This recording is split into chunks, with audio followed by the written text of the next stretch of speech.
Assalamualaikum, salam sejahtera dan salam ibu kandung suluh budiman. Saya Muhammad Firdaus bin Nur Azman, nombor metrik D202120987116. Ini merupakan video tentang tugasan video individu bagi subjek wacana akademik Bahasa Melayu UBM 3252. Impak negatif teknologi moden dalam kehidupan dan perkembangan kanak-kanak hingga usia remaja merupakan tajuk artikel yang akan saya kupas pada kali ini.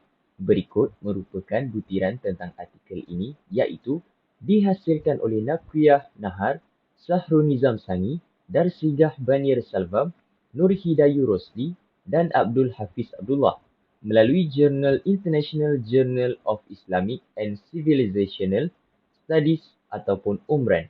Bahan ini merupakan kategori jurnal atas talian yang diterbitkan pada tahun 2018 oleh UTM. Objektif kajian bagi artikel ini adalah mengenal pasti kesan negatif penggunaan teknologi moden terhadap perkembangan fizikal kanak-kanak hingga usia remaja. Yang kedua, mengenal pasti kesan negatif penggunaan teknologi moden terhadap interaksi dan perkembangan sosial kanak-kanak hingga usia remaja. Dan yang terakhir adalah mengenal pasti kesan penggunaan teknologi moden terhadap perkembangan akademik kanak-kanak hingga usia remaja. Seterusnya adalah metodologi bagi kajian ini ialah kajian kepustakaan, kajian komparatif dan analisis historikal. Ianya juga melibatkan rujukan daripada jurnal ilmiah, laporan kajian serta tesis. Sekarang, impak negatif teknologi moden merupakan kandungan pertama dalam artikel ini. Ianya menerangkan tentang 3 impak negatif teknologi moden terhadap kanak-kanak dan remaja. Impak tersebut ialah yang pertama, interaksi dan perkembangan sosial.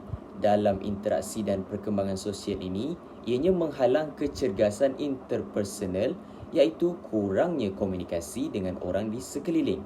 Kedua, kesejahteraan subjektif iaitu kanak-kanak atau remaja akan menjadi seorang yang pendiam. Seterusnya, kemahiran oral motor yang menjadikan seseorang itu lambat bertutur. Antara yang lain adalah bersifat individualistik dan tidak mahu mengalah. Kedua adalah impak terhadap perkembangan fizikal, iaitu masalah kegemukan atau obesity epidemic yang berpunca daripada kurangnya aktiviti fizikal dan kardio apabila remaja terlalu banyak menghabiskan masa di hadapan skrin. Perkembangan saraf motor juga akan terganggu akibat melemahkan otot jari dan tangan untuk menulis. Terakhir adalah mengancam kesihatan mata seperti masalah rabun ataupun silau. Dan yang ketiga adalah impak terhadap perkembangan akademik iaitu meningkatkan gejala tidak hadir ke sekolah. Kedua, implikasi yang negatif terhadap rangsangan otak. Dan yang terakhir, kekurangan fungsi dan perhatian iaitu fokus yang berkurangan yang akan menjejaskan akademik seseorang remaja ataupun kanak-kanak.